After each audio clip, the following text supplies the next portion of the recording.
Hey guys, welcome to another great episode of the Pay-Per-View Wrestling Podcast. Coming to you live from DBA in the great part of Pomona, Old Town, downtown, where things will be great. With me here is my special guest, a longtime friend and a fellow wrestling aficionado. He's my go-to guy in case I need to get some questions figured out. Hollywood Matt Avila. How's it going, man? Good to be here. It's going. I'm still fanboying right now because I'm talking to you about. It's been a long time coming talking about wrestling. Yeah, well, especially on air because normally when we do it, it's like here at DBA for a show or some event that we're both at, and we kind of get into a corner and just talk for 20, 30 minutes. Discussing fantasy booking. Yeah. No, they should do this with this guy. I know. If only they listened. I know, man. If only they listened. I think that's what the NSA does. I think that's what the NSA teams up with WWE just to link up and find fantasy booking with people on their mics on their phone. Yeah, Vince is always like, what are the fans talking about today? Who's strong this week? Who's strong? Let me go ahead and get the commercial spot out of the way before we get started here on the Pay-Per-View Wrestling Podcast. Hello, this is Mark Flores from the Mark F Podcast channel, here to let you know that this podcast episode is brought to you by Game Swappers. Come on down to Game Swappers, located at 4520 Holt Boulevard in Montclair, California, to buy, sell, and trade your current and retro video games from Nintendo Entertainment System to the PS4. Keep in mind that if you share any one of my podcast episodes through any form of social media, you'll get 10% off your entire purchase, or you'll get 10% more towards your retro game trade-ins. Follow Game Swappers on Instagram at GAMESWAPPERS. That's GAMESWAPPERS. Game Swappers. Buy, sell, and trade. And we're back. So, Matt, kayfabe's going to be out the window. We're going to be straight shooting. With wrestling, how did it all start with you? It was actually like, because I have two older brothers who are, one's 9 years older than me and the other's 5.5, 6 years older. So it was just always on when I was growing up. So I really recall WrestleMania 8 and 9 as kind of like the first two things that I saw from wrestling, probably. So I always have like a very special place in my heart for both of those, even though WrestleMania 9 is now known as one of the worst WrestleManias of all time. Yeah. But when I was a kid, I thought that Giant Gonzalez Undertaker match was amazing. So the locale for it was good. Yeah, the location and the way that they like actually played into like, oh, let's dress up as Romans and have camels and stuff, like come out to the ring with us. But so it was like when I was like 5 years old, and it was just always on. So, and my brothers, so we grew up, we've always lived in Chino, but my parents had their shop in Diamond Bar, which is not too far from here, and there was like one of those old small video stores near them. So on the way home from work every Friday, we would stop at that video store, and it was always like one movie and then one wrestling tape. Nice. Like a wrestling tape of something from the 80s always too, because my brothers my parents didn't get pay-per-view for them back then. So like that's how we saw SummerSlam 88, which I think is the... So wasn't that the... That might be the one... Wembley? No, that's 92. Okay. 88 I think is the Macho Man Warrior retirement match. 88? Yeah, I think your guess would be better than mine. Yeah, but then like or actually 88 might be the Hogan Warrior was WrestleMania, which that's how I saw that. WrestleMania 6. Getting the tapes, WrestleMania 6. And then like WrestleMania 3, Andre and Hogan, and then Ricky Steamboat and Macho Man. Yeah. That's how I saw that stuff. And I was like young. I was like 5, 6 years old. So I had to, once the network popped up, I had to go back and watch those over again because I didn't really remember them. But the network has been a great blessing for me. Oh man, the network, not only because like I stopped watching for 4 years from 2000, like from the time I was in high school, so 2002 to about 2006, I stopped watching. So to be able to go back and relive like Eddie Guerrero's rise, and then like Chris Benoit's rise, and then seeing Brock, because I missed all of Brock, for that time. So the network's been great for that, and then to go back and just watch old stuff that I watched as a kid, that's been really fun too. The main thing that really got me into wrestling way back when is when I would get replays of Saturday night's main event. and I was a huge mark for Hogan. I thought his whole physical prowess, I was biting into his magnetism at that point. He was, I hate to overuse the statement that they associate with him with, a larger than life. Yeah. Definitely was. And when I heard about the legend of him taking down Andre the Giant at WrestleMania 3, that just escalated. After that, I was watching WCW. I remember randomly tuning into WCW after I was done watching Nickelodeon, and then I saw Harlem Heat.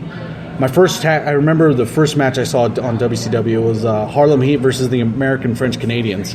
Okay, pseudo nationalistic. They weren't like one of the big teams. Yeah. And WCW, like growing up during the Monday Night Wars, the height of the Monday Night Wars, my household was WWF only, like Monday Night Raw. So I never really got into the NWO or like saw WCW at that time. But the Saturday WCW show that they had, which WCW Saturday Night, not Saturday Night, it was like the daytime one that they would show. So that one I would watch because it was like cartoons and then Superstars, which was a Saturday show, and then the WCW one was right after that. So I'd always tune into that one. So that's the WCW that I saw, and they didn't really do storyline stuff on there. It was always like the build up of like younger guys, like their younger guys, but then also just like random matches. Like it was more along the lines of like the Cruiserweight Showcase. Yeah, exactly. So that's the WCW that I saw. But yeah, during the Monday Night Wars, like my oldest brother was like, "No, we don't watch that shit. We're all about Stone Cold at this." This is where the big boys play. What I really enjoyed talking about WCW is that all the wrestlers that I was used to were on there. Yeah, Flair, Macho Man, Hogan, and Steiner, a few budding stars too as well. When I was watching them, then came the games. And then with the games, you were able to get a little bit more knowledge of other wrestlers that you never really were familiar with. But the game actually got you more familiar. Like after the game, I started realizing, whoa, the Luchador Showcase is incredible. Like Psychosis, Ultimo Dragon.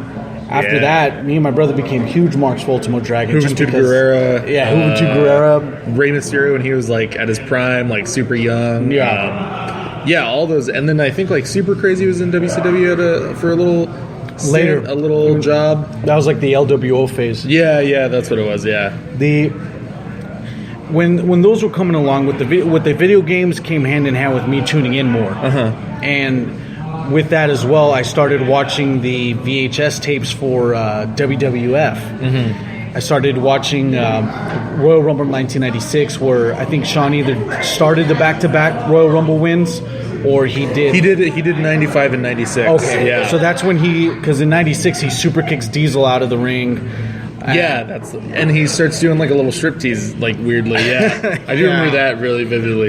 That was the one where I saw the Goldust Razor Ramon match where Goldust won via shenanigans, and I got really upset. I was watching that, and keep in mind it's a tape, but I'm still thinking it's a live reaction, and I was very upset. So I actually went back and watched that match not too long ago, and the stuff that they're screaming, like the fans are screaming at Goldust, I'm like, oh, different time, like.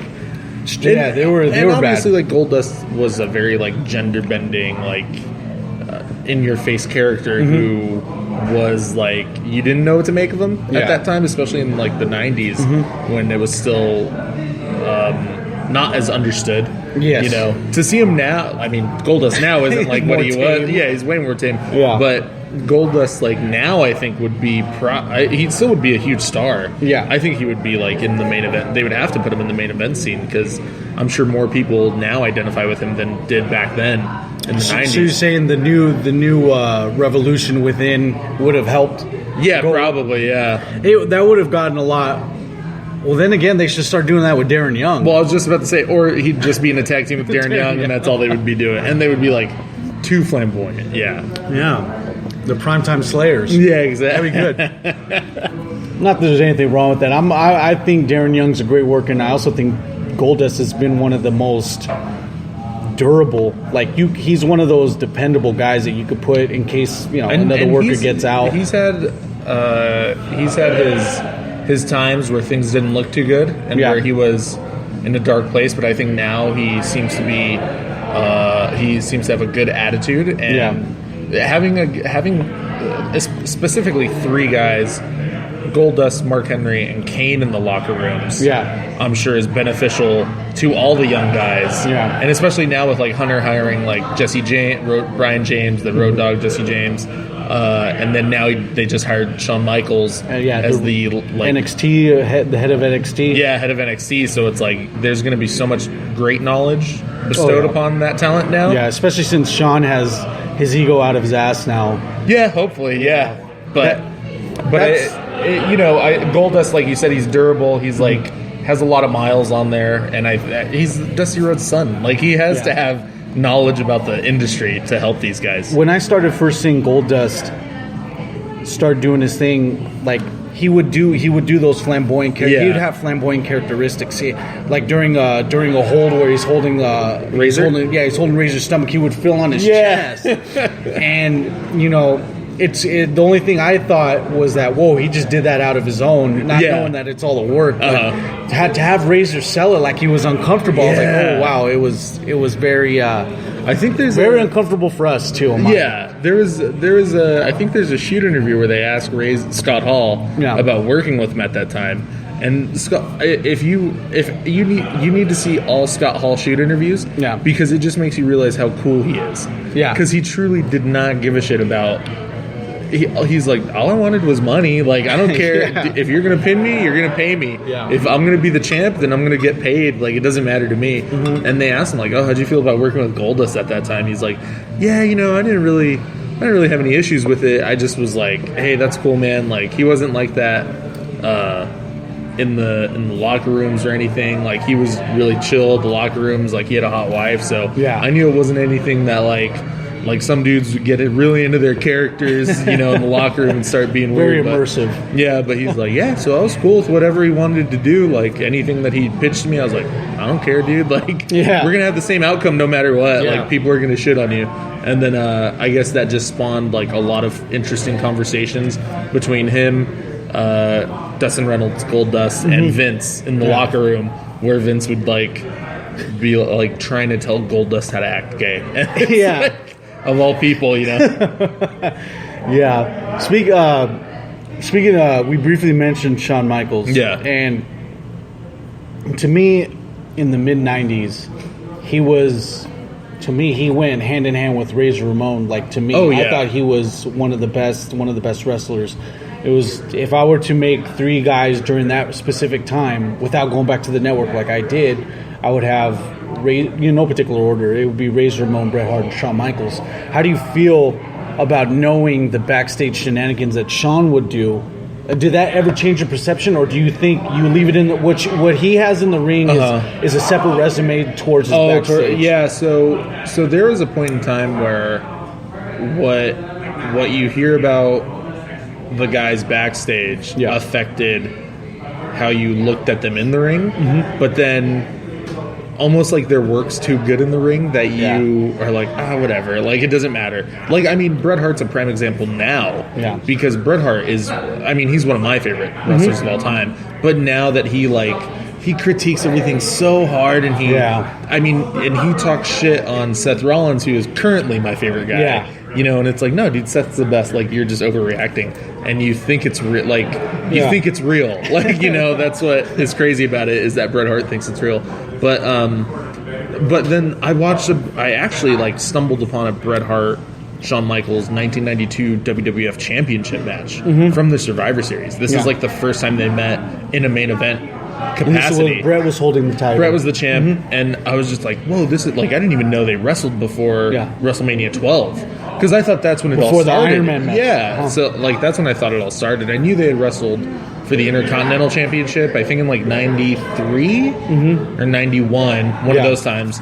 And then seeing them wrestle in like a main event in 1992, where neither of them are really the biggest star that the company has. They're like reaching towards that. It would still be like 2 years until Bret had that amazing WrestleMania 10 evening where he wrestled 2 matches. Then, that's 4 years before Shawn won the belt at WrestleMania 12. So it was just like, and just watching, I was like, man, these two guys are the best. Like, they're amazing. And then I can go back and watch any Razor Ramon match from when he was Intercontinental Champ, when he was wrestling with Shawn, wrestling with... I mean, the dude wrestled all the greats at that time. Like, Shawn, Rick Martel. His championship match he had with Bret Hart. Ted DiBiase, I think he had a little thing with, for, like, that just before DiBiase left. Yeah, even with him, teaming up with him, DiBiase, and... he was in the $1 Million Corporation. During the Survivor Series. Yeah, it was like him, DiBiase, I think IRS, and... Flair, yeah. But, yeah, so... Like, those three guys are just, I would say, of the 90s, of, like, the quote-unquote new generation. Them, and then once you get Diesel around, like, 1995, and then you have, you know, I mean,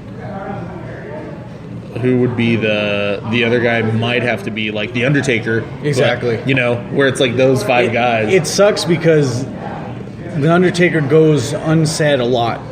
Sometimes. Definitely. In a bunch of circles that I'm with when we're talking wrestling, and it just, he's been the longest consistency, but the talks of him being the greatest is the inconsistent part.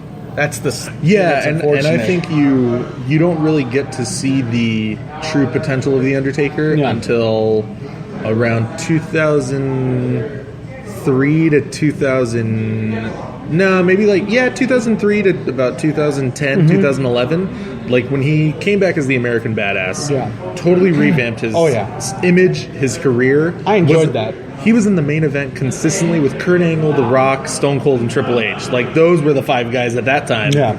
And then you see him disappear again, and then he comes back, and he's main eventing with Batista, Edge, CM Punk, and Shawn Michaels. Like, and putting on great matches as well. And I think...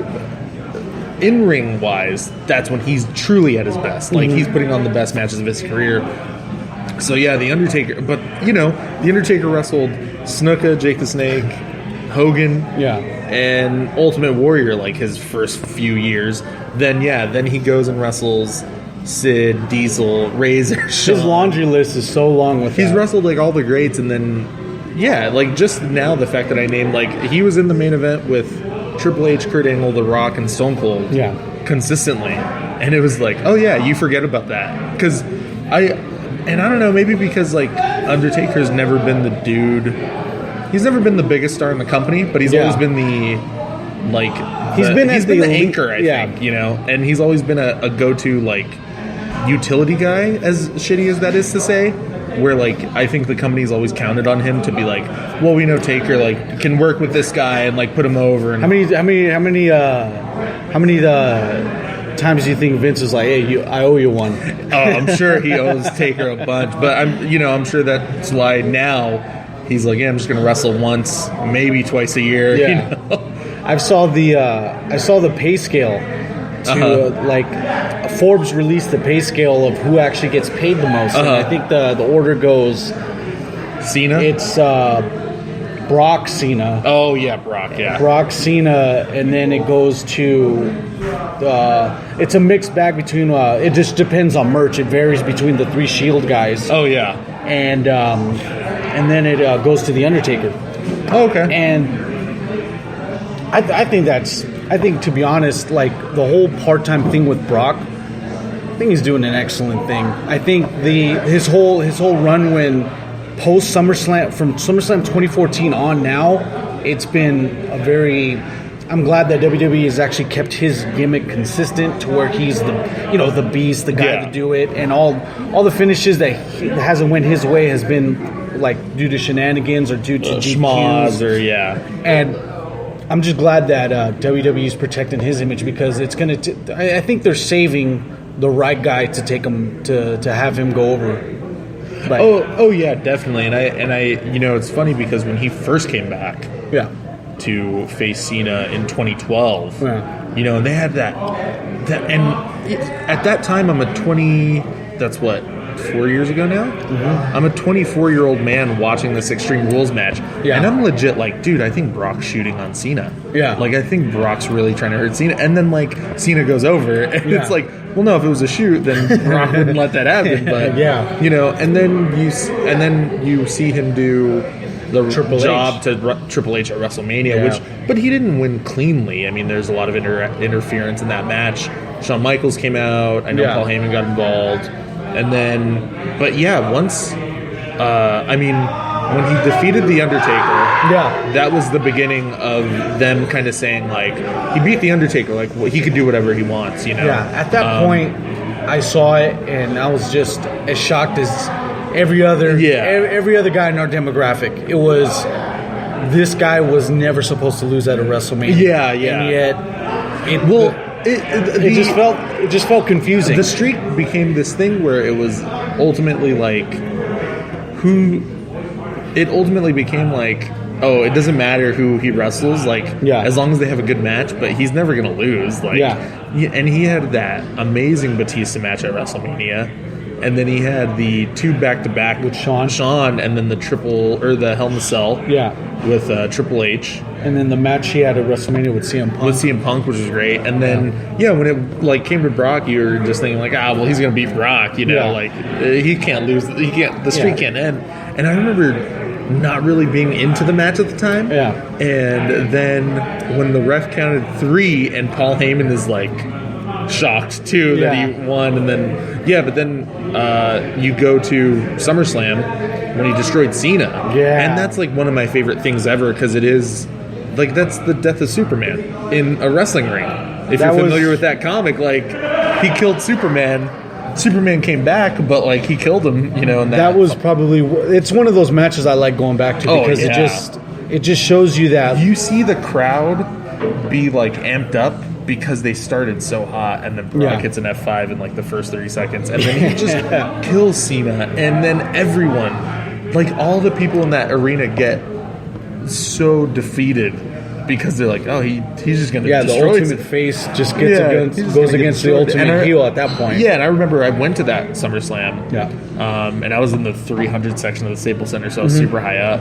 And I just remember watching and just like seeing Cena get tossed around, and I was loving it. What was the initial reaction you got from a bunch of fans around you? People were just got like bummed out. It was similar to like the Taker thing, where people just got bummed out and like did not know how to react. And I remember as I was leaving the Staples Center, I passed by like this family, and this dad was like teasing his son wearing a Cena shirt, like, Brock beat his ass, dude. And I high-fived that dad, and I was like, that was amazing, because that was also too before the whole like, oh, I understand Cena and I have that respect for him now. That was just when I was like, I fucking hate Cena, dude. Like, get rid of him. And then but Brock is that character, and that, I agree, I think they're saving it for the right guy, and who knows if it's going to be a Samoa Joe or a Shinsuke Nakamura. It's one of the two that I have. Or I mean, even now you think like, man, what if they have it be like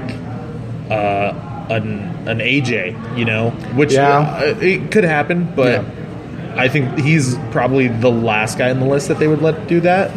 Whereas, Shinsuke and Joe, I think, are at the top of that list for guys who could defeat him. I think you have to anticipate the fact that, you know what, maybe he has to go to UFC for a longer time, or focus on other ventures, and then at the cusp of his contract expiration, you then just, you know, have him go, you know, have either Shinsuke Nakamura or Samoa Joe go over and have Samoa Joe, because Samoa Joe is imposing to look at. Samoa Joe is he seems like the most natural, because he seems like a guy who could beat him, and then immediately he could just be like, well, I'm the new Brock Lesnar. No one can beat me.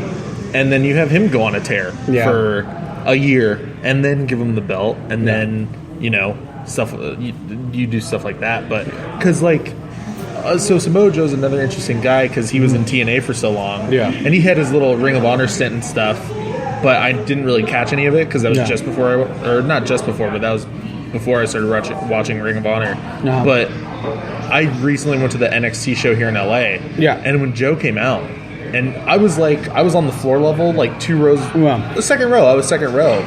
So I'm like fairly close enough to these guys to see their real heights and their real builds. And I was like, Joe's a big guy. Like, and seeing him work, I was like, I wouldn't want to get punched by that guy. Like, he seems like he would take you down in a minute.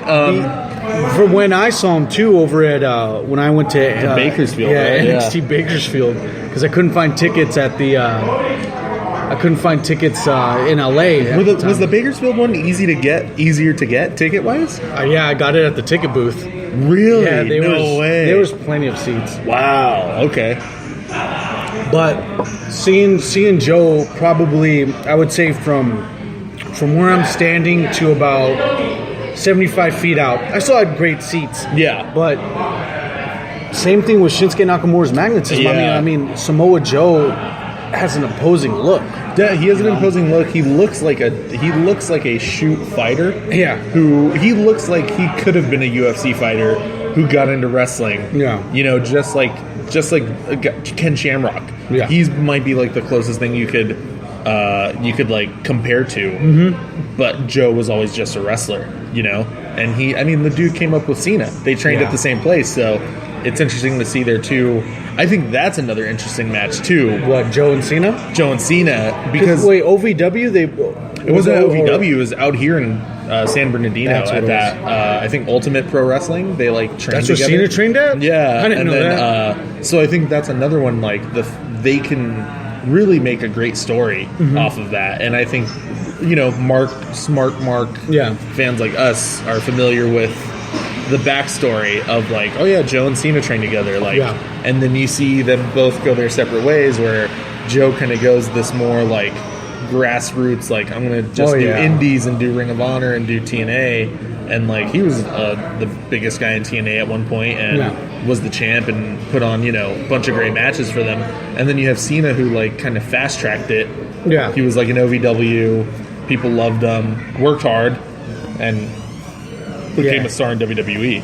That was his rise to stardom was impressive to see, because the that's gimmick another that thing they gave him. I missed too is like I didn't really see Cena come up. Like when his ruthless aggression, whole Dr. Thugonomics, it's like it went over with the teens and the kids. Yeah, because he was just embodying the same momentum that Eminem had.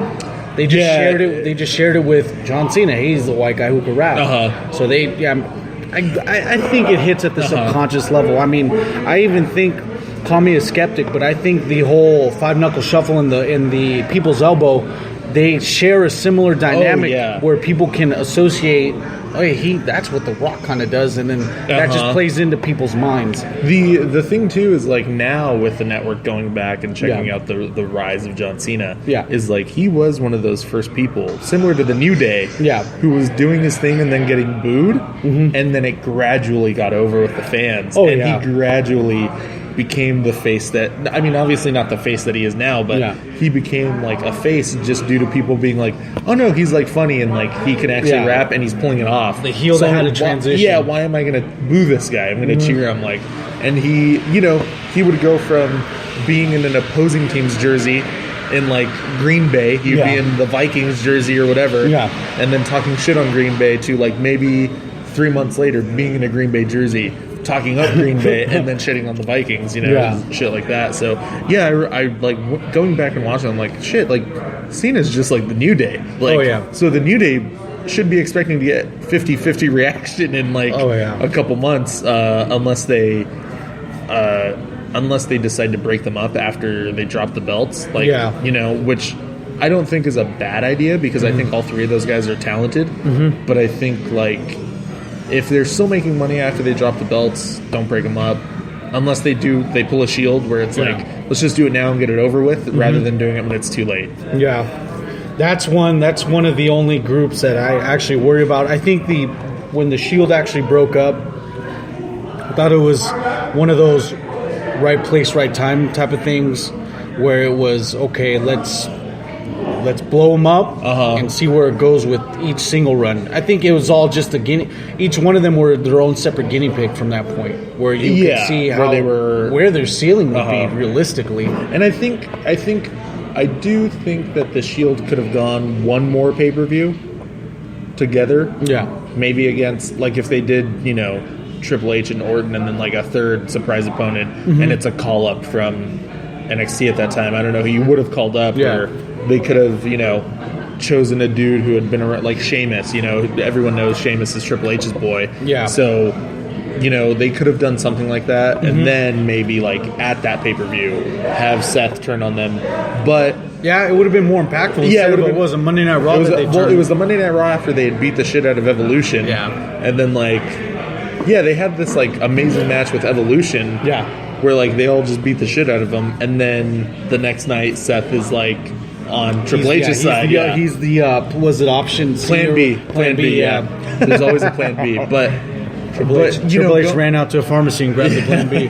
But going back to that, rewatching that, and seeing the reaction of people is one of the best things. I mean, because no one saw it coming. Everyone thought, like, oh, dude, these guys are going to beat the shit out of Randy and Triple H right now. Yeah. Doesn't matter if he has a sledgehammer. Yeah. And then, boom, steel chair to Roman's back. And then that look on Dean's face of, like... Yeah, shock. Yeah. So it is one of those things where, like, looking back, like, maybe it did work. And maybe we would have been on a delay of their championship runs. Yeah. So now that all three have been champs, all three have been in the main event, so. Yeah, all three of them actually, was it the U.S. title and the World Heavyweight title? All three of them have held those, yeah. So then they're just missing actually one of them. Dean's missing a tag team. Yeah, championship reign. I think Dean has the IC title. Dean has held the IC title, and then Seth and Roman were champs together, tag champs together. Damn. So I'm gonna do this. I'm gonna ask you this question here. So from the golden era, about the 80s up to the 90s, to the new generation, to the Attitude Era, ruthless aggression, and then was this the new era, right? They took the generation off. I was just like, wait, hold up. So I'm gonna play a little. Just name me your favorite wrestlers from each of those eras. So, golden era, it's probably Macho Man. Oh yeah. But going back and looking at Macho Man and seeing how, especially like knowing about how crazy he was with Elizabeth back then, but then he was just one of the best wrestlers. Like if you got the image from Hulk Hogan, you were like, dude, that guy looks so cool. But then like you look at the work that Macho Man did, and he looked cool, and he always had these like lavish robes and capes, and if they both traded some traits together, they would have both been unstoppable. Exactly, yeah. And then new generation, it has to be Bret Hart. I mean, the pink and black attack. Sharpshooter is one of my all-time favorite submissions, except when The Rock does it. It looks like he took like 4 shots at the same time. He has his tongue all out. He's like, oh my god! And then Attitude Era, it has to be Stone Cold. Yeah, 100%. I mean, Stone Cold also is 100% all-time favorite wrestler. Yeah, just because like I somehow identified with his anti-authority gimmick and was like, I wish I could take steel chairs to my teachers' heads. Yeah, and then just seeing he was like the first person who was like, I degaff. I'm going to do things my way. I was heartbroken when he sided with Vince at WrestleMania 17. Yeah, that was like the beginning of me being like, I don't think I like wrestling anymore, because it ruined like Stone Cold's image, and he has gone on record of saying like, I wish we never did that. Yeah, because it just didn't work for them. But and then the Ruthless Aggression Era, I might have to give it to I think a few 10 years ago I would have said Benoit, but given what he's just another great worker, and that's one of those situations where you have to take that situation out of that's the where you have to separate personal from the actual in-ring career.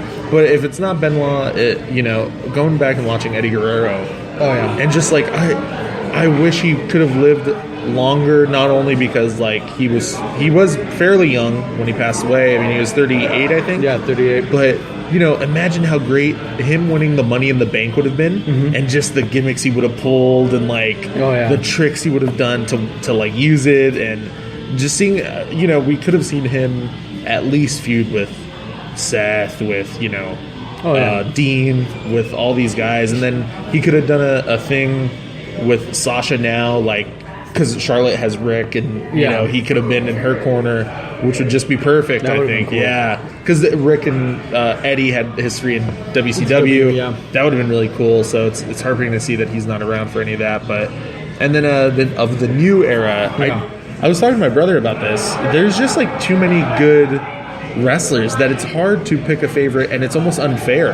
Because we're at a position now where it's it's not who's our favorite wrestler, but we have to pick more than 3 guys. Yeah, you have to do like a top 5 for that because I'll watch a Sami Zayn match and I'll be like, man, Sami's so good, but then I'll watch a Seth Rollins match and I'll be like, oh, Seth's great, and then AJ's great, Shinsuke's great, Dean, Kevin Owens, like there's too many guys, and crazy enough, I think similar to The Undertaker, Chris Jericho, who has been around and reinvented himself, and he might not even be a guy who is talked about as one of the greatest of all time, but then you think of how consistent he's been throughout the years. And his constant reinventions have gone over. Yeah, and just the fact that, like, I remember when he had first come back, some people were saying, like, yeah, I'm not really into Jericho this run, and then he turns it around with the gift of Jericho. The list and the scarf and and once you started doing that, I was like, oh yeah, this is getting hilarious. And now seeing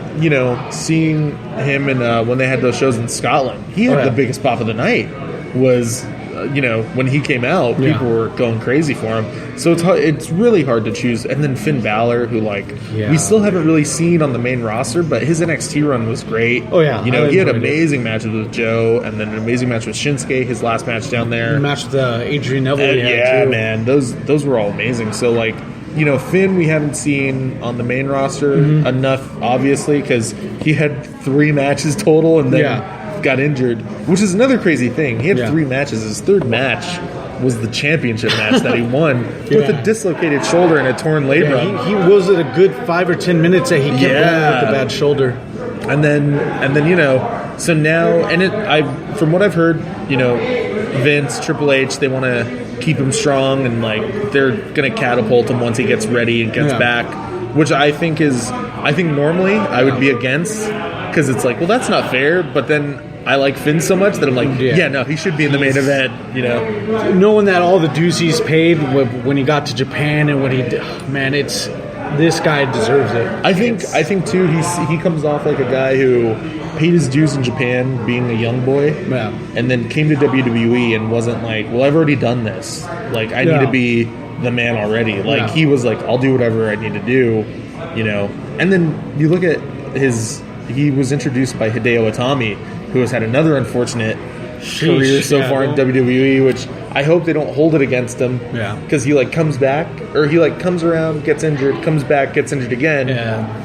But I think he's supposed to be coming back at the beginning of December. Yeah, who was the gentleman that actually gave him a bad? What was it? Riddick Moss, a bad body slam. Yeah, bad body slam. He dropped him right on his head.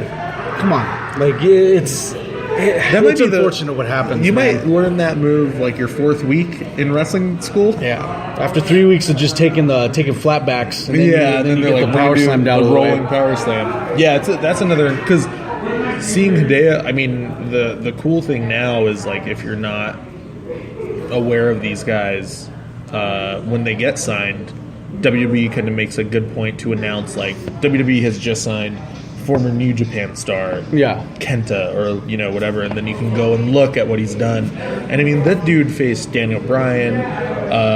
I think he wrestled AJ Styles for a minute. He's wrestled he was in Japan for so long. He wrestled all the big guys over there. Yeah. And then he came to WWE, and I think they wanted him to originally win the NXT Championship in that first show in Japan. Yeah, but unfortunately he got injured, and the second best option is Finn, because he did a lot of time in Japan, and he arguably may have been a bigger star than Hideo. Yeah, I mean, could have at least for what they call the gaijins, the American, or not even American, the foreigners in Japan. Yeah, the gaijins. Yeah, so the only thing I see about Hideo Itami, the only barrier that he had to face was just the promos. Yeah, but when he came back, his English was really good, and it seemed like that was, in addition to getting healthy again, he worked on his English a lot when he was gone. He needs to help Asuka out. Yeah. I like it when she was doing the promo with Nia Jax. You talk too much. Yeah. I was like, oh, that's beautiful. Yeah. So let me go back. Let's go back in reverse now. Yeah. So we're gonna talk, instead of your favorite stars, we'll talk about your I don't know, the bust that you remember the most. So talk about the new era bust. New era bust, I think and I like the guy, but I think it might have to be Apollo Crews. That's exactly what I was thinking. At the moment, and I've only seen him live once. I saw him at PWG. Okay. When he was Uha Nation. And I remember my brother kind of like telling, like, dude, this guy's really good. Like, check him out. Yeah. And I saw him do his standing moonsault, and he did a standing 450. Oh yeah. Like Rich Swann does, Swann's. you know. But yeah, seeing him in WWE, and I remember when he showed up on Raw, I was like, it's too soon for him. Yeah. Because he was in NXT for like a minute, and I think athletically and talent-wise in the ring, he could wrestle with anyone. He was one of the most impressive movesets I've ever seen. And, you know, the fact that, like, I remember, I don't know if you and I talked about it, or if we may have, but, like, I enjoyed his match with The Miz at SummerSlam, I think it was. Oh, see, we haven't talked about that. But Okay. I enjoyed that match, and I thought they should have kind of kept them both going a little longer in that. If you wanted to get Apollo Crews over, Yeah, that would have been the match. moment. Yeah, but who knows? Who knows what they got in their sleeve? Yeah. I was in the same boat as you. I was looking up. I was like, okay, so they signed this new guy. And I was like, okay, they don't have any vignettes, but they just have like some random black dude just like smiling and shit all over NXT's Performance Center. Yeah. And I was like, okay, let me do my homework. And then lo and behold, I found out he's Uwa Nation. And looking at his list of movesets, they had every move that he did for like about 30 seconds.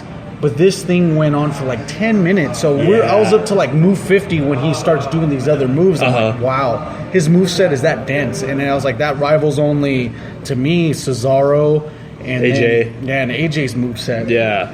So he, to me, has been an unfortunate bust. But I mean, It's still early. Yeah, you know, it's he still could too early turn to it tell. around. I think he might have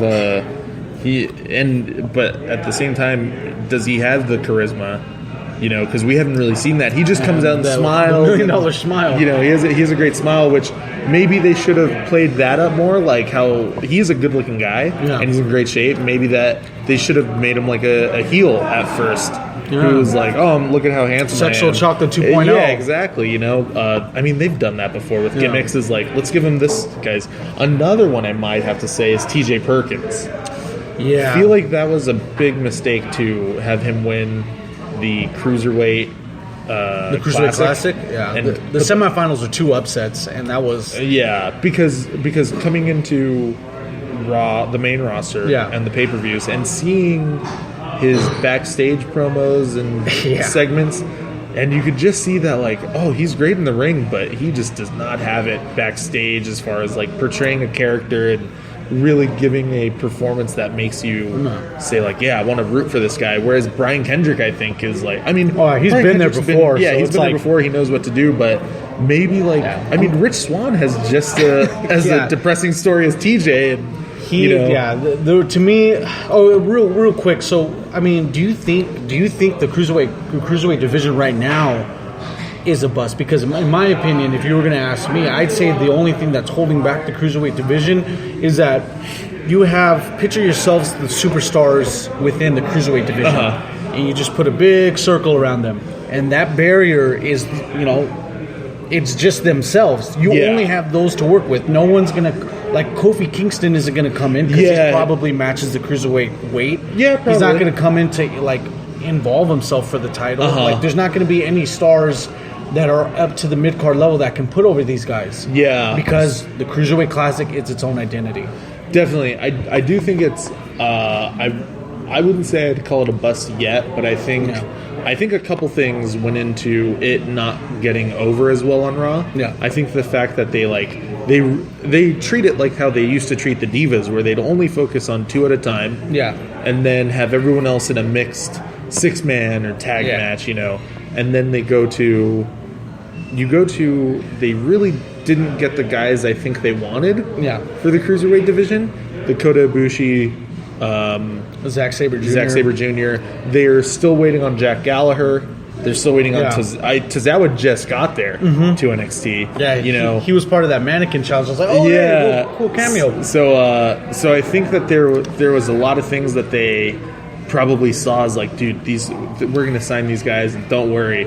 And then when you look at Kota doesn't sign, Zach doesn't sign, and then they're like, well, who do we have after these guys? Yeah. So I think that the star power kind of plays into that effect. Mm-hmm. I think the booking of them plays into the effect. Yeah. I think the fact that you go from a 6-man in maybe or you put like the two guys facing each other for the title in the second hour of Raw. Yeah. And then at the top of the second hour, and then at the top of the third hour, you just have like 6 guys in a tag match. Yeah. And you're kind of like, well, all right. Like, yeah, exactly. Who are these guys though? They don't get promo time.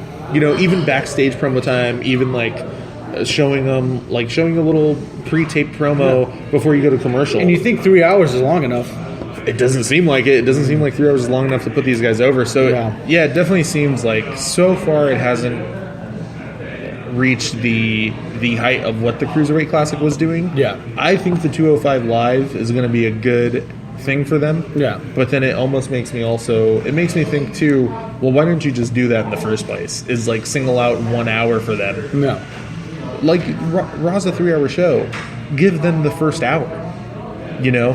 People will start talking like, dude, you got to tune in right at 8 because, dude, these guys are doing incredible things. That's another thing too, is they've been limited in what they can do in the ring. You know, they got the rumor is that they've been told to not do as much flashy stuff because I'm sure it's like going to overshadow what the heavyweight and mid card guys can do. Yeah, that sucks. If that, it sucks because I don't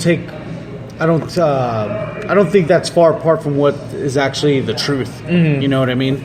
I wouldn't put it past Vince to say something like that because I've heard so many stories of him, saying all these things that a lot of people can bring validity to. Yeah. Shoot interviews. Okay, so now we're on the Ruthless Aggression bust. Okay. I think the first guy I'm thinking is like Maven. Maven might have been, Maven might have been that. Another guy could have been. There are a lot of dudes who like show up there that I'm like, who is it? There's Matt Morgan. Oh yeah, Elijah Burke too. Elijah Burke might be the biggest one. Yeah. Elijah Burke, and then you also have like Kevin Thorne, who was doing that vampire gimmick. Yeah. And then he originally debuted in like an all white. He was he had like a silly biblical name. I forgot about it. It was and we'll remember later. Yeah, but he debuts as that guy who's going to sanctify the sins of like WWE of the fan base and like a couple wrestlers. Yeah, and they had, from what I was hearing, is that they were going to establish something between him and the Undertaker or him and Eddie Guerrero, because Eddie Guerrero was like a flamboyant guy who was always cheating, stealing, because his gimmick was lie, cheat, and steal. Oh, okay. I never heard about that. I heard about the Undertaker thing. I never heard about the Eddie Guerrero thing. Him. But Elijah Burke might be the biggest. Tons of potential. I think TNA squandered him and even because I don't know whether do they have him as a color commentator because of injuries? I don't know if it's specifically because of injuries. I don't know what the deal is with that. But when I remember he came to WWE and he was with some European dude, Elijah Burke, and like another European guy. It's like a tag? Kind of like a tag. He was his manager at first. It was like another one of those things with Umaga and his... Or like the Shawn Michaels Diesel thing. The Shawn Michaels Diesel thing, and then what they eventually tried to do with Alberto Del Rio and Ricardo Rodriguez, where he was the manager at first, and then he got into the ring, and they could see that he was a good wrestler. But yeah, he had a lot of potential. I didn't mind him as Elijah Burke in WWE. No. He had a good series of matches with Punk in that that failed ECW experiment, and then, from what I remember, I think he may have had a bad attitude. And that's what ultimately squandered him in WWE. Yeah, I think he had a shitty attitude about where he was. Yeah, and he wasn't vocal about what he wanted to do. He was just kind of like, well, why aren't I? Oh, just expecting someone to do something. Yeah, expecting someone to do something, and then he went to TNA as the Pope. Yeah, and I don't know what happened there. Yeah, from what I saw, I remember the last match I've actually seen him in was in the AJ Styles disc set that I have with TNA, which I recommend you to get if you don't have it. He had a cage match with AJ Styles, and it's such a good tag. It's probably one of the best matches I've seen where they don't have to utilize the cage. It's like a weapon. You throw him to the cage and etc. But man, he made AJ Styles look good. And that's what you have to do at that point. Like, that's how wrestling is. You know, it's someone to get over and someone to have the other guy look good doing it with. Yeah. You know? So, yeah, I would put Elijah Burke, too, because I was one of the few guys I was thinking of being an essential bust, and it sucks. Definitely, because there's not anyone who you say like, man, I hope they suck. Like Roman has gotten a lot of that where people are like, man, Roman sucks. I hope he just fails and they have to let him go. I was hard on the guy too, man. I was definitely hard on him, but then like hearing how people talk about him on podcasts and like they're like, oh no, Roman's great, like he's really good work, and then you really go back and look ever since he's been in the main event. Like I watch his matches. I'm not like going back and rewatching them. I mean, some of them I am, but most of his matches I haven't been like, dude, he sucks so much. His match with Brock at WrestleMania was really good. That's a great match, and I remember going into that match being like, dude, this match is gonna be and it's one of the best matches he's had. Yeah. His match with Daniel Bryan at Fastlane the month before was amazing. Yeah. His AJ Styles matches. Yeah, Battleground. That was Battleground and Extreme Rules, and then not Battleground. I think it was Payback. Oh, that's what it was. Payback and Extreme Rules, and then the Money in the Bank match with Seth. That's like 40 minutes long, and they're just beating the shit out of each other. And so there's no one that you really say like, I hope they just fail and like really suck. But yeah, Elijah Burke. Unfortunately, it's been two black guys so far. Yeah, I know. I fear once we get to the new generation, I'm like Ahmed Johnson. people are like, oh man, there's got to be a correlation here. They have all the photos up. So let's go to then the Attitude Era. Attitude Era, big bust in the Attitude Era. I think after the tag team disbanded, it might have to be Billy Gunn. Oh yeah, because they put the Intercontinental belt on him, and he had a great rivalry with Ken Shamrock. When he did the one Billy Gunn thing, I thought that was cool too. I mean, but that's when he started like floundering because he was Mr. Ass, Yeah. And then he was that a little bit after the tag team broke up, and then he went to the one Billy Gunn where he won the King of the Ring. He was Intercontinental Champion. I don't know if he ever fully got a WWE Championship title shot, but and then they paired him back up with Chuck Palumbo like towards the end of that. Yeah, that Billy and Chuck thing was. Yeah, it was selective. Yeah, it was. You can't take how impressive he is in the ring. I mean, he got it all. You can't take his look and how impressive he is in the ring because he was a good worker. Yeah, and I mean, there was a reason that he had gotten hired at NXT as the head trainer. Yeah. For a minute before he eventually got popped. Yeah, he got popped. It's crazy because even the trainers get tested. I guess. Or whatever. But I think that's an accountability thing. Like if you're going to be, you have to be an example for the wrestlers. And he blatantly admit he was going to do powerlifting, and I guess that's why he got cut. Yeah, he was doing powerlifting. That's what it was. But he's a big dude. He's like 6'4". Yeah. But yeah, Billy Gunn maybe after his tag team run with the Road Dogg and because the New Age Outlaws were the biggest tag team in the company. No one could touch those guys. How about Dan Severn too? I mean, because he was essentially even before he was supposed to be the Brock back then. Yeah, he didn't even miss it because they never crossed paths, him and Severn. I think they did one time. Okay, I think they did in one match at like a Fully Loaded or something like that, but they never had like a full-on rivalry. Did they ever acknowledge that he had the NWA title? He came out with it, but I don't think what it was. Yeah, okay, that's there's what that picture of him coming out with it, but I don't think they on air mentioned it. But because that's one of the things where like when Paul Heyman cuts the promo of like the only man to be UFC and WWE and be like to keep that exclusive. Yeah, and then like people will post the picture of Dan Severn with all the belts. Because he was a UFC, the NWA, I think like another wrestling promotions champion, another mixed martial art promotions champion. He had UFC contracts weren't as exclusive back then either. Oh man, I just remember that he actually had what do they call it, the Grand Slam. He had a Grand Slam in many regards. Yeah, but Dan Severn might have been another guy who just I'm not saying a bust as terms of his lack of ability versus his look, but it's like, to utilize him and not capitalize on the fact that he was a badass. Yeah. They missed out. Well, Attitude Era wise, it probably has to be Dr. Death Steve Williams, who got dropped in the Brawl for All. Yeah. Because of Billy Gunn. No, Bart Gunn. Bart Gunn was the dude who... Billy's dad. And then they punished Bart because... knocked his ass out. Yeah, with Butterbean. Because after that point, they only used him till WrestleMania. Yeah, because... So the Brawl for All was put together to put over Dr. Death. Yes. And I remember that it was like at first it was like, all right guys, like it's gonna be shoot, so like just try to win. And then I think when it got closer to the finals, they were like, all right man, just do the job, we'll pay you X amount of money. And I think Bart Gunn flat out like said no. And then he dropped Dr. Death in like the first round, like just knocked him out and won. And then, they punished him by putting him with Butterbean. And then they never did anything with him after that. They, immediately were like, we're not going to use it. That went to... that his potential was also knocked out of him. No, definitely. That's what sucks about that event. I mean, there's a lot of... The Brawl for All, to me, is probably one of those ideas where I'm just like, wow. It was not... It wasn't very good to have shoot fighting in a to where you expect an outcome. Yeah. And I think it was one of the failed projects. So then now we have the new generation. New generation, there might be a bunch. A bust-wise, personally for me might have been, and I always liked him growing up. I always thought he looked cool. I always thought he was a great wrestler. The British Bulldog.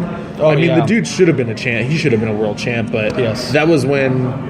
the belt was only in three guys' hands, but it was like Brett, Diesel, and Shawn. Yeah. Bob Backlund had the belt for a minute in that time period, but they really didn't trade it. Like, they didn't trade it as much as they used to now. Oh, now it's like a game of hot potato. Yeah, but it, I always was like, man, how come British Bulldog was never a champ, and he was great. Then you have to see that he actually had his own personal demons, and that's...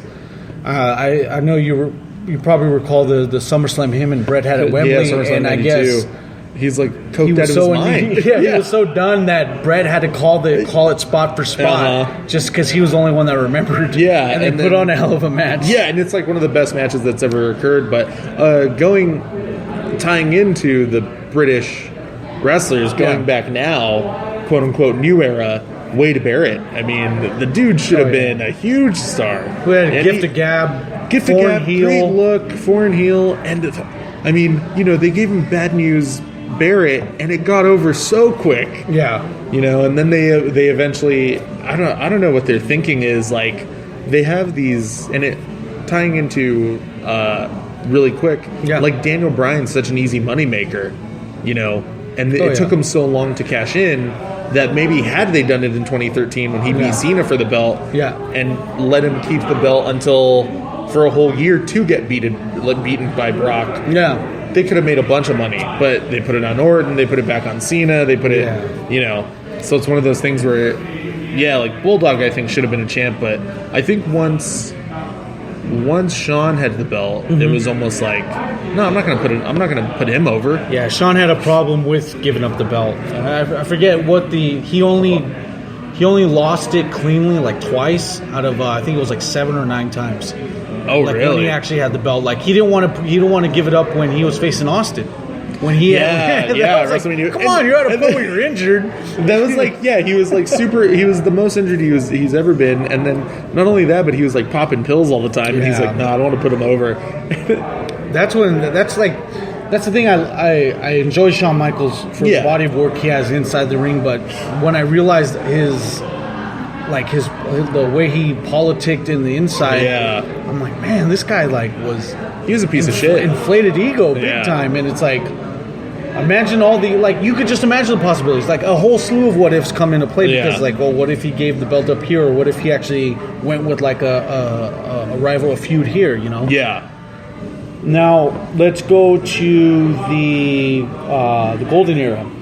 Golden Era. See, I'm not too familiar with like a lot of guys who they were trying to put over in the Golden Era, because that's another time where like Hogan was strong arming the belt, and it was really just like Hogan, Macho Man, and then Warrior. Yeah. Were like the only guys. Sergeant Slaughter held the belt at that one point in time.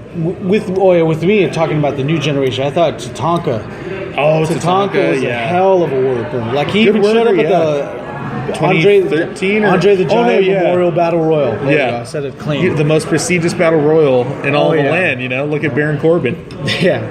Oh man, that guy. I don't even want to start on him.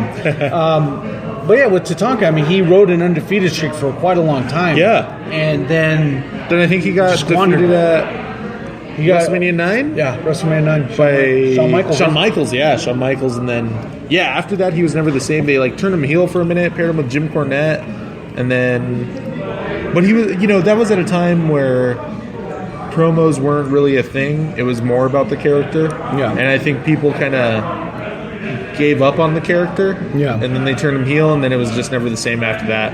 Yeah. But even with Cornette as a mouthpiece. Yeah, but Golden Era, I'm not too... I mean, there are guys who I think should have been champ in that time. Yeah. Which might be considered busts, like similar to British Bulldog, but, I mean, it's crazy DiBiase was never the champ. Oh, yeah, that's crazy the first guy that comes to mind. Yeah, crazy that Jake the Snake was never the champ. Rick Rude. Rick Rude, probably one of the best heels of all time. Yeah. Mr. Perfect. He all Rick Rude needed to be was just heel. That's it. Yeah. Mr. Perfect was another dude who he was one of the kind of cross between from Golden Era to New Era generation, or New Generation, but yeah, even till the Ruthless Aggression too, because he had a match. Oh, he had a match for a minute. You ever see that match where he actually beat Brock Lesnar? No. He perfect plexed Brock Lesnar, connected the bridge, and actually got over. Oh wow, I've never seen that. I've never seen that. Was that like on a SmackDown or something? It was on. I think it was on a SmackDown, but this is like a young Brock Lesnar. This isn't like him actually becoming like this guy who's bringing the pain. Yeah. With me, let me go into my favorites with the Golden Era. And I'm a huge mark for Hogan, but I'm like more along the lines of the Hollywood Hogan. I think like going back to Rick Rude. I think Rick Rude, looking back at the way, had the look by far one of the best looks, and the way he would just, like even if he was in San Bernardino, he's like, I just want you San Bernardino sandbags to shut up for a minute, so I could show you senoritas what a real man looks like. Exactly. Popped it off. With the new generation, like I said, I enjoyed Shawn Michaels more, and I had to just because I did. He was my go-to guy.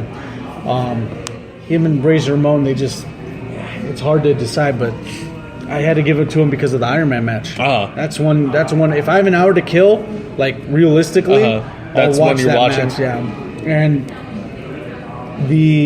we're talking Attitude Era. I would have to say Val Venus because he was reminiscent of Rick Rude. Yeah, definitely. And it was funny too because I was watching some of the old matches he had, like the feud he had with Ken Shamrock. Oh yeah, he had a huge pop. Like there's a few matches where I heard, and this guy just had a huge pop. As soon as that sax riff came on, it was just on. Yeah. Great on the mic beforehand. Every time he came onto the stage, he was one of those few guys where they actually let him talk. Yeah, they gave him some time to talk. Yeah, and then he would have a solid match. And I remember it was always weird to me how like he had a great look. He had a great... I mean, he looks like a scumbag porn guy. You know, his like shitty curly long hair and his goatee. But the fact that like he could wrestle really well, and his finishing move for a guy of his stature was a splash from the top rope. And it was a great looking body splash. Like the fact that like he got over with that at a time where it was the rock bottom or the stunner, the tombstone or the super kick or like the D-Lo's frog splash, and he could just do a basic like there's the money shot right in your eyes. Money shot, and then just get over with that. Val Venus was a great character, great wrestler. He was a lot of fun. He was perfect for the Attitude Era. Perfect for the Attitude Era, yeah. And you're just like you're saying, once that saxophone riff hits and and he does the towel. Yeah. He like twirls the towel. I loved having that as my ringtone for a long time. Just like whenever it goes off and there's a couple like chicks watching, I'm like, it's my phone. Yeah. Where was I going to get at with this one? Oh, yeah, because I remember the first vignette I'd seen of Val Venus. It was like, he was basically saying, yeah, I'm doing a porno, I'm wrapping up, but when I come to the WWE, I'm going to be there. But then it says, the vignette says Val Venus is coming. And then it says the WWE logo fades in. I thought that was funny, looking back at it now. You know what's interesting about his character is that's a way that they would bring in new generation characters. Duke the Dumpster Drosy. Yeah. A WWF cameraman's falling on pick up trash. And he's like, I'm just a garbage man, but I'm coming to the WWF to clean up all the trash. And then you have Adam Bomb, from 1 Mile Island. They do the same thing there.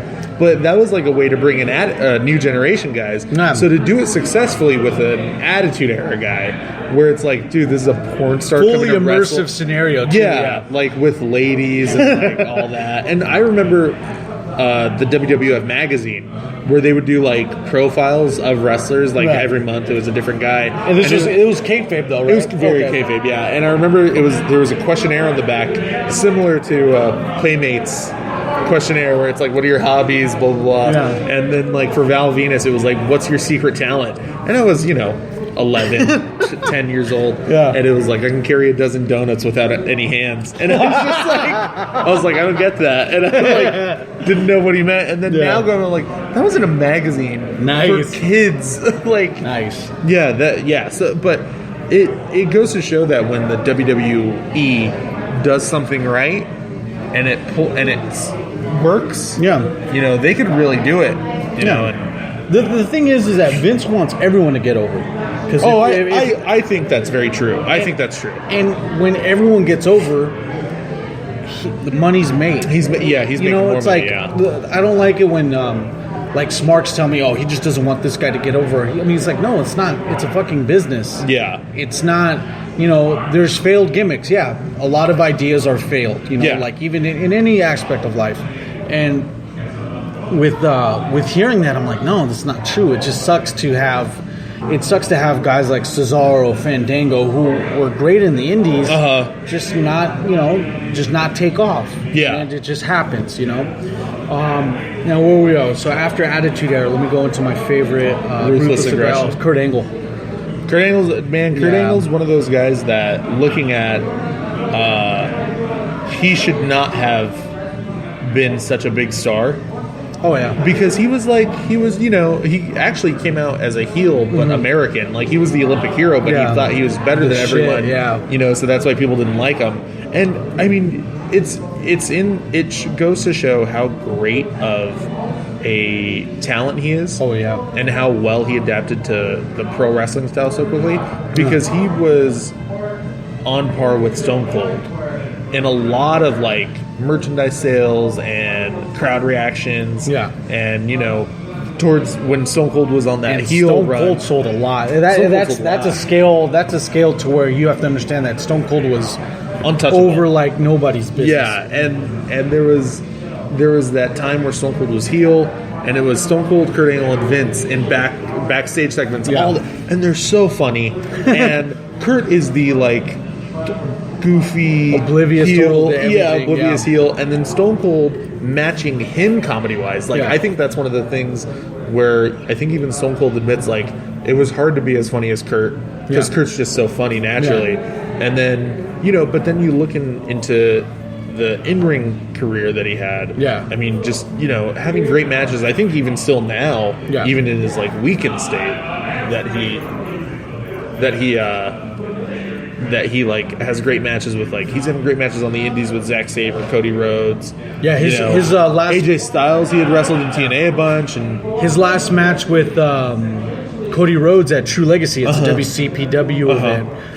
Hell of a match. Really? Yeah, I thought it was really look good. too much into WC. That's What Culture, right? The What Culture What Pro Culture Wrestling. Is that British based mostly? Yeah. Okay. They're all in order for them to stay it's better for them to stay local at this point. Because they're always based out there, but they have match cards that I've never they had Alberto Del Rio show up a bunch of times. Yeah, they've had him already. They've had a bunch of guys just come in and out, and I'm well, how do you pay their appearance fee Yeah. for that one out?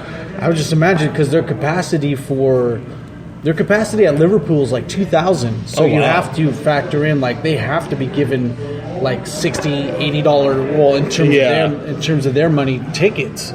You know? Yeah, but and maybe because they had a presence beforehand with YouTube and stuff. Yeah, there's probably the YouTube money paying for all that. Yeah, so could be that, but yeah, man, Kurt Angle's, and I go back and forth on like would I want him to come back to WWE? Mm-hmm. I think he's too much of a liability for them, but he seems to be doing well injury-wise? now. Injury-wise, I think primarily, I think another thing too is just like as bad as it is to say, WWE's had too many guys die under their roof, so to speak. Oh, yeah. So I don't know if that's always in the back of their mind. Yeah. I don't think Kurt.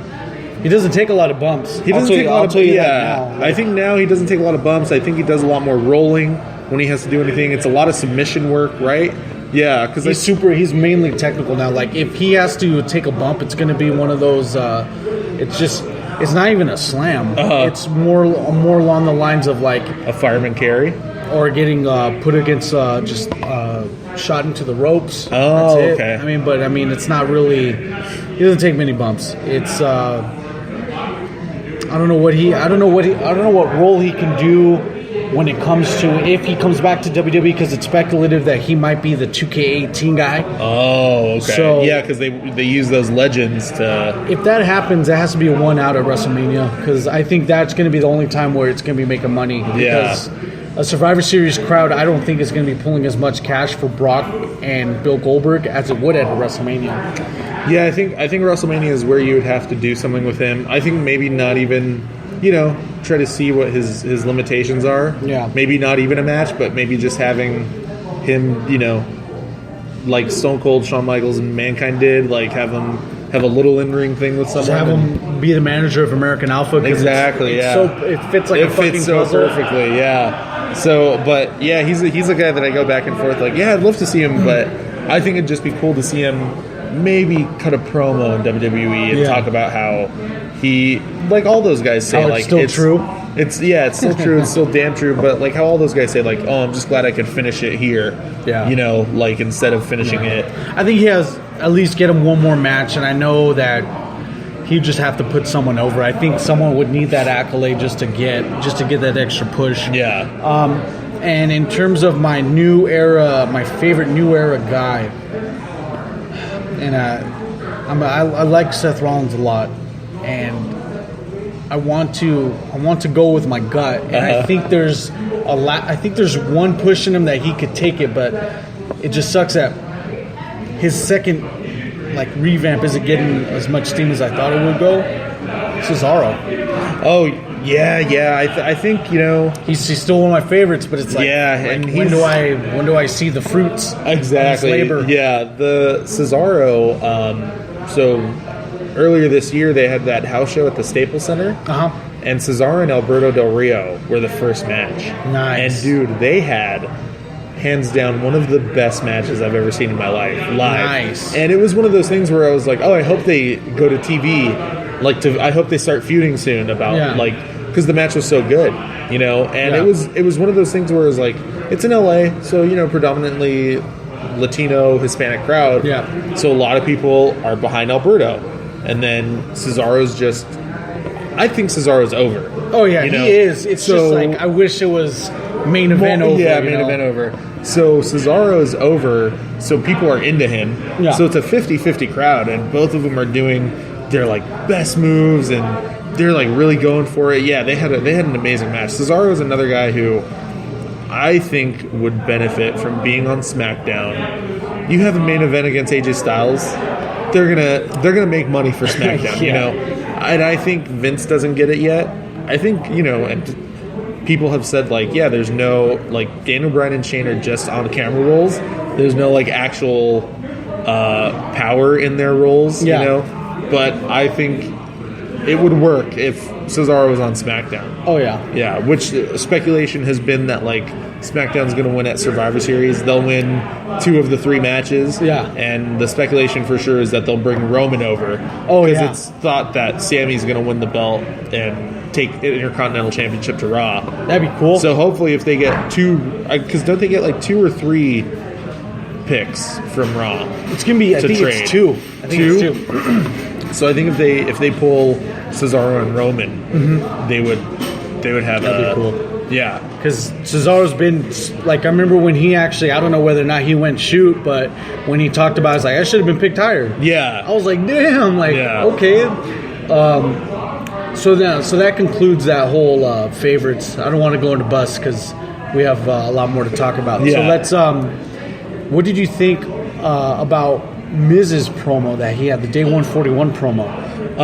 It was great. I liked it. Yeah. It made me mad because I like really felt the genuineness in it. Yeah. And like I mean I love Daniel Bryan. Like Daniel Bryan has been one of the best things to happen in wrestling. Like, you know, aside from getting injured and not really having a full run and really getting that short into the stick, but Daniel Bryan is really impactful, I think, to me. Yeah. Because like when he won at SummerSlam 2013, he beat Cena. My friends and I, like, we all watched together, and we were so happy. Yeah. And then Orton came out, and they cashed in. Yeah. We felt like people felt when Undertaker lost. Like, we all were so sad.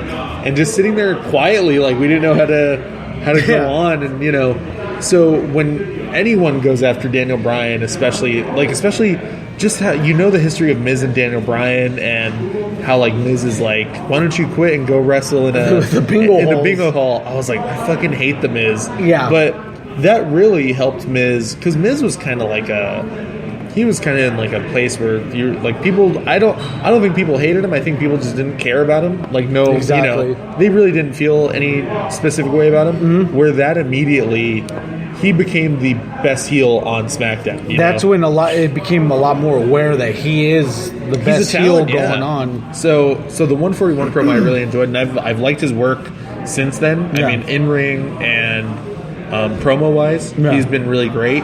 So I think it was a good thing for him. You know, his longevity. He actually did make it apparent that I look back at it. I was like, wow, he's never had a long stint of injury. Yeah, no. So I was just like, wow, he actually. I think all of his breaks that he's taken is to film stuff. Yeah, that's what it was. Is to make movies and shows. You know. Yeah. Because we all need another Marine movie. Yeah. Or a 12 rounds 4 starring. The 12 rounds for the fourth 12 round. The fourth 12th one. Jeez. What was the Dolph Ziggler movie? That was in the 12 rounds. I was thinking of the one that Edge did with Lana recently. Yeah, was it Countdown? Didn't they have like a Countdown movie? Or Lockdown? I forget. Oh, Countdown's the special. Oh, I think it's probably Lockdown's the one with Dean Cain and Big Show. Oh, okay, yeah. Dean Cain. Dean Cain. Miz has been really great. He's been a shining spot on SmackDown since the trade. I think SmackDown's really refreshing. For 2 hours, they actually have to keep up with SmackDown. SmackDown doesn't let up. Yeah, I think the one thing SmackDown kind of gets, the thing that they miss, you know, that booking wise I think kind of falls flat is their tag team division. Yeah, because they end up putting a lot of those guys in, eight-man tags with American Alpha and Slater and Rhino versus the Usos and the Ascension, and it's just like, why are you doing that? Like, you know, it doesn't matter. But their women's division has been great, and each hell of a it is underrated. And unlike Raw, each woman has a storyline going. You know, Natty's trying to be like the coach of the Survivor Series team, Becky and Alexa, and then you have Carmella and Nikki, and then Naomi is kind of like this she's outsider. Reliable. She's reliable. She's like this outsider, but she's another one who I think has a lot of that fan appeal, like Cesaro, where like people just like her and they like her gimmick. She's extremely athletic too. Super athletic. I'm not 100% sold on her a raver thing, just because I hate the rave culture. They have to. It was refreshing, and it's I just hope for the best of any wrestler like that. You know what though, that entrance on a WrestleMania show is going to be amazing. You know, it's going to be great. So. I wish they would back-to-back Dallas. Yeah, because Dallas needs to be filled. Dallas was supposed to be filled to capacity. Yeah, and I know WWE had to fudge the numbers. Oh, of course, yeah. But I mean, they double dipped Florida, didn't they? Didn't they do Florida back to back for John Cena and The Rock? They did. Well, the first. Well, that was Cena New Rock Jersey, was New Jersey, New York. Okay. Yeah, MetLife Stadium. Yeah, and then which I found a poster in my brother's room, and I don't know if it was like released early. Yeah, but it's the WrestleMania. That was 28. Mm-hmm. WrestleMania 28, New York, New Jersey, with the date. I think it's April 3rd, 2015. No, 2013. 2013, yeah. and it was Cena and CM Punk. Really? And I asked my brother about that. I was like, "Where'd you get that magazine?" He's like, "Oh, I found it in an old WWE magazine." And I was like, "When did that magazine come out?" He's like, "Came out like around the time of the Royal Rumble." And I was like, "So I'm wondering if maybe like," but I feel like that's not the case because they had announced Cena Rock the year before, right after WrestleMania 27. So then that just might have been an audible for a scheduling. Yeah, conflict. it might have been just been an audible that they put in magazines. That would be good to take a photo of. Yeah, I'll grab it from him and take a photo because I think because I was like, oh well, like what's the story about it? He's like, I don't know. I don't think a lot of people take photos because I've never seen that. I saw it just today. I went into his room to go ask him a question. I was like, where'd you get that post? Like, that's cool. It's not The Rock. It's Cena and CM Punk, and it's Punk in his Yankees pinstripe. His garb and Cena in like his khaki shorts or whatever. his sweet jean shorts. Yeah, but at least he made jean shorts get over. And Skechers, right? Yeah, and Skechers. And then the pumps for a little bit till I don't know why he stopped doing that. So let's go to the.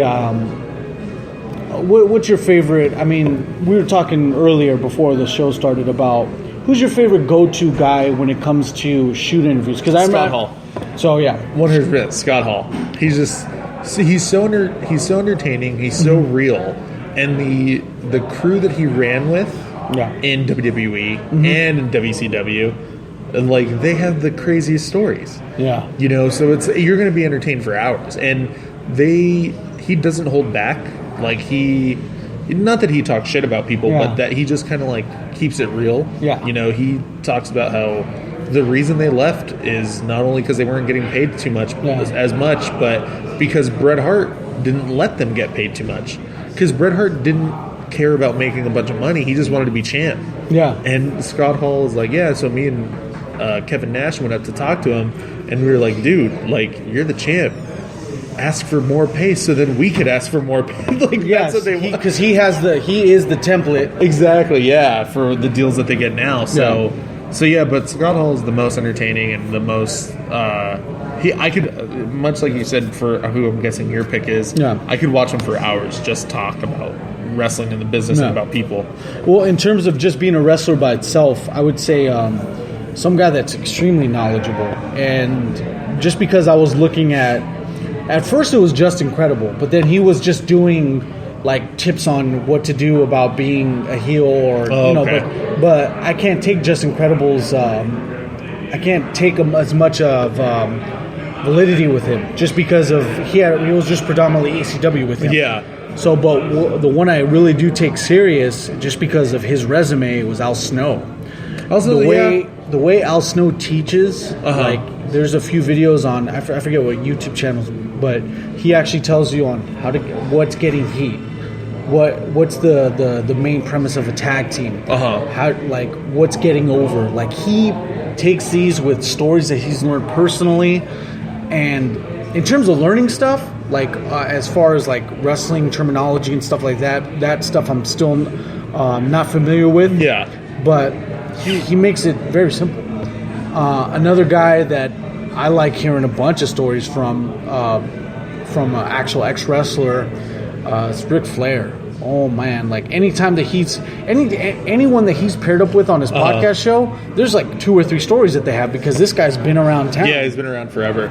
Ric Flair, I kind of have an issue with because I think his age kind of he's like Grandpa Pickles. Exactly. He's just making shit up. He might be exaggerating in some of his stories, but going back to like his DVD's great. That DVD they released about him, I think it was like early 2000s when he first came back around. Yeah. The Table for 3 they did with him and Arn and Tully is really great because you have like 3 of the 4 horsemen there.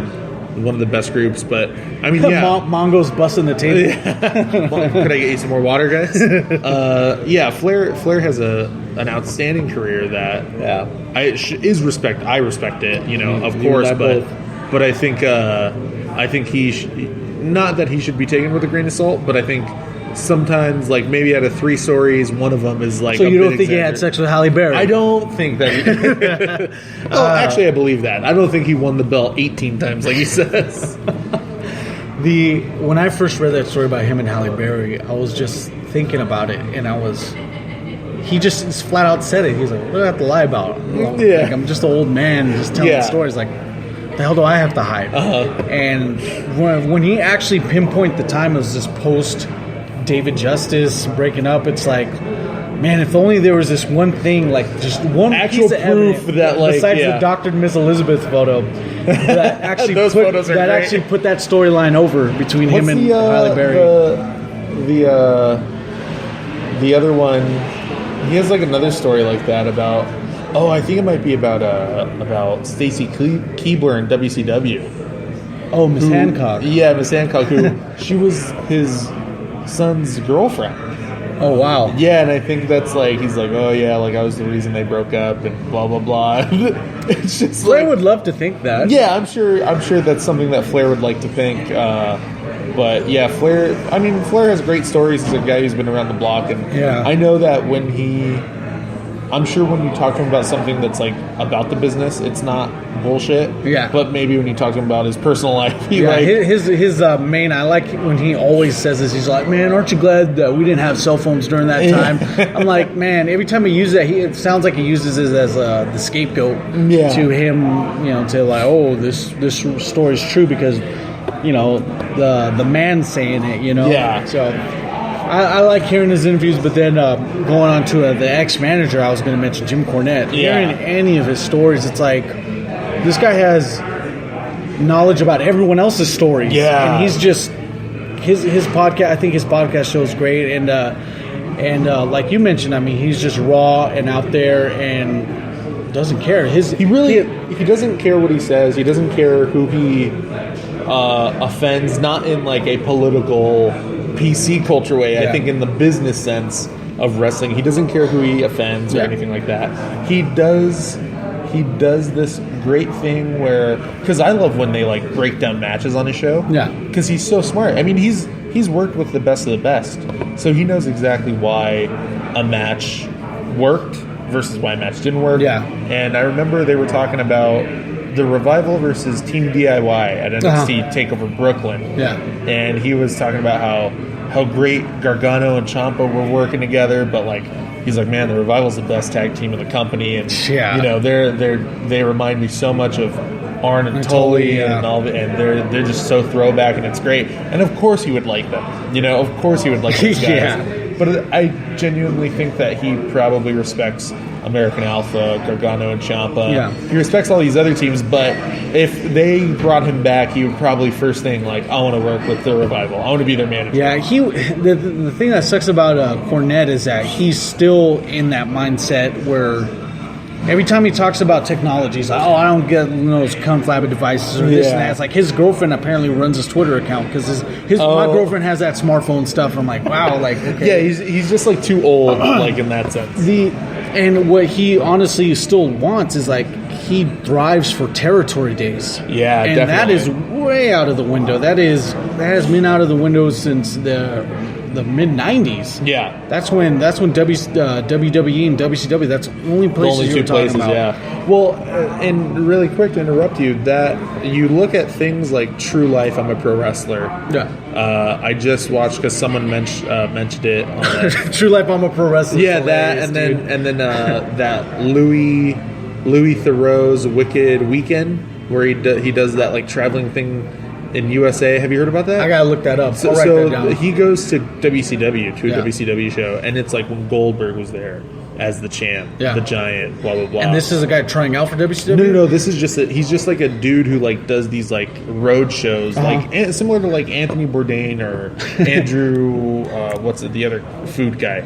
Andrew. I'm only thinking Guy Fieri. No, Well, in the sense where Guy Fieri would go to different places. Yeah, it's similar to that. And then so the dude goes to WCW, and then he goes to this like real like independent like wrestling company. Yeah. And it's in the 90s, like height of Yeah. the Attitude Era, height of the Monday Night Wars, and this like wrestling company is like all their dudes are out of shape. All their dudes are, you know, they visit a couple guys at their day jobs, and like Weekend Warriors doing that. yeah, stuff, Weekend Warriors, you know, and so it wasn't really territories. It was just dudes wrestling because they liked wrestling, you know. Yeah. Whereas now, like, territories are starting to come back, but now they're just called indie promotions. You know, now it's PWG, Pro Wrestling Guerrilla. Now you have What Culture Pro Wrestling, Progress, Smash Wrestling in Canada. Evolve. Yeah, definitely Evolve. You have AIW, AAW, Jersey Pro. And the brief stint of Global Force Wrestling. Yeah. And then you have the new one out in Torrance, PCW, Pacific Coast Wrestling.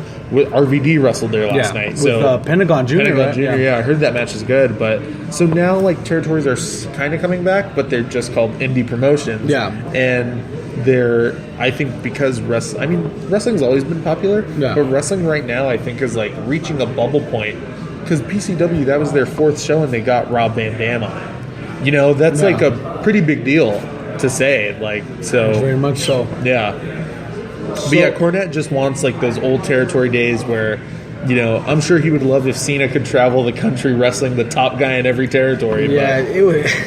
The way Cornette thinks is that he still thinks that there's only realistically on the if you put the United States on the actual map, you'd only have 4 to 5 territories realistically, and those days aren't there. I mean, there's a slew of independent promotions, you know, and it just can't happen. You know, it's like unless you just take that certain act. You know, if he was the manager to a certain wrestler, it would just be appearance fees. Yeah. Knowing that he can make a lot more money being on an actual, I don't know, WWE or Ring of Honor. Yeah.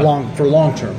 And then like territory wise too, not only in the States is there a lot, but you have England that has Revolution Pro, who just like inked a deal with Ring of Honor and New Japan. Yeah. So you have like 3 really big companies working together now, and then you have Progress, and then there's Insane Championship Wrestling, which is ICW. Yeah. I don't know if it's still called Insane Championship Wrestling. I think they changed the name, but it's an Irish wrestling promotion. Yeah. That's where Finn Balor wrestled. That's where he's going to make an appearance at coming up. Oh, really? Yeah, they because I guess so. The story with that is that originally Mick Foley was going to make an appearance there. Yeah. And then they had the guy who runs that promotion come out and issue a statement about how WWE's not letting Mick Foley make an appearance. He was going to act as the enforcer in our championship match. Yeah. WWE pulled him, unfortunately. But we're working out a deal. We're trying to get someone else from WWE to come make an appearance. Yeah. We don't know who. And then the main heel of that company, who had a feud with Finn back in the day, came out and interrupted and was like berating him, like, well, this is on par for how much of a loser you are. No one wants to do business with you. Blah blah blah. This and this and that. And then they did the intro to Finn's me, the boom boom. And then dim the lights, and then it turned all red, and then you hear those dissonant chords of like dun, dun, dun, and people started losing it because Finn hasn't been there in 3 years, you know. So it was a really cool thing to see, and then they just showed him on the video screen they have there, and he like told the guy, I think the guy's name is like Jimmy something, and he told him like, Jimmy, I'm coming back, I'm going to be the enforcer for your match. You know, so don't get out of line. Nice. Because I'm going to be watching you, and then like with my arm in a sling. Yeah, like don't bump into me. Then. No, please, can't risk it. Don't fuck around. But yeah, so the territory system is coming back in a way. Yeah. But it's not like what Jim Cornette wants it to be. Yeah. You know, just like you said though, if you really mapped it out, it's like 4. Yeah. And then all these little smaller ones that I'm sure like $15 a ticket for. Yeah, because even those 4 main promotions, I forgot what usually came alongside with those 4 promotions was TV time. Yeah, you don't get that much TV time with a lot of those independent promotions, and that's the thing that sucks. But now that's one of those things that DVD sales are now, you know, the hot ticket because or like online streams, iPay-per-view or doing anything like that. That's where they are starting to generate a lot of revenue for their companies. So let me ask you the final question of our of the pay-per-view wrestling podcast.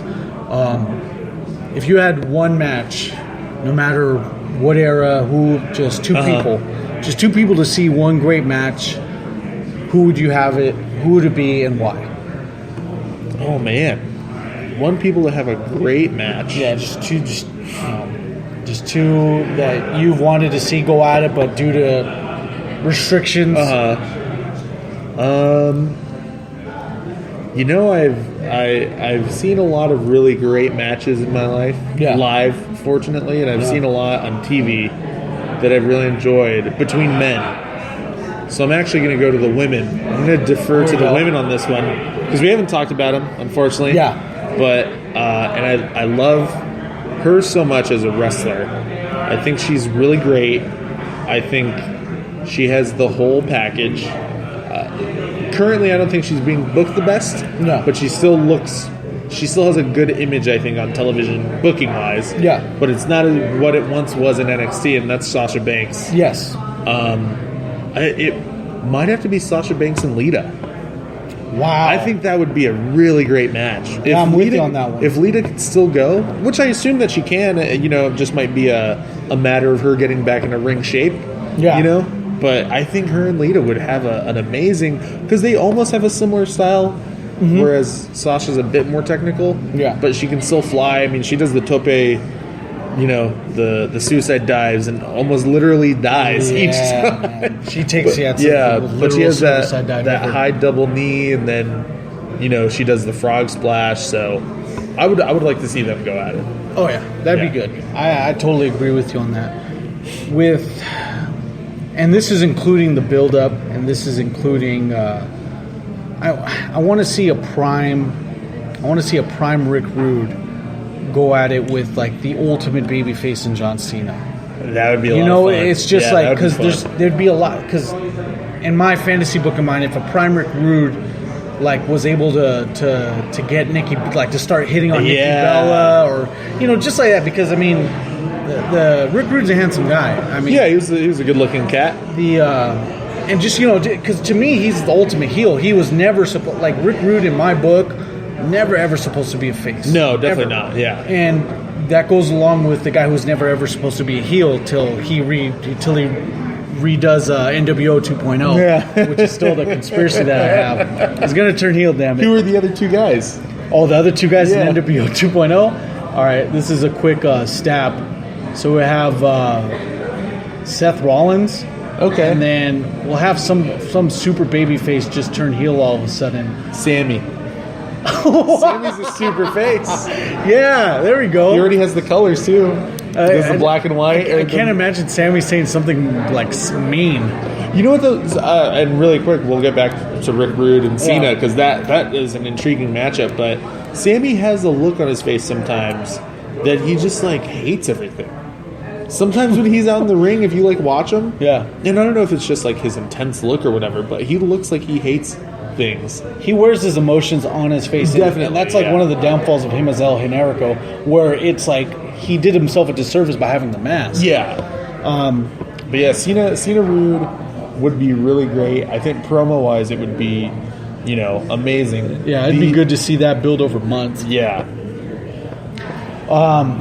That seems like a SummerSlam main event. I know. Yeah. Not like a Mania.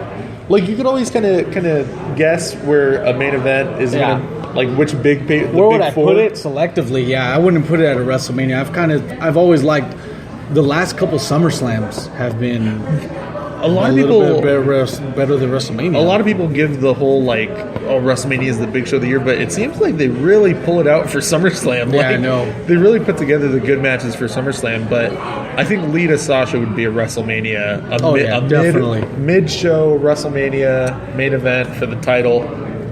That'd be sick. Yeah, that'd be good to see. Well, man, I want to thank you for coming on the Pay-Per-View Wrestling Podcast. Thanks for having me, man. Live here at DBA. Our studio audience has been amazing. They have, man. Yeah. A lot of yelling and a lot of 80s music, too. But thank you for coming along. If there's stuff Thank that you. you want to plug in, please, by all means. December 1st, I'll be at the Shiksa Room here in Pomona, California, performing on Comedy Night there. Yeah.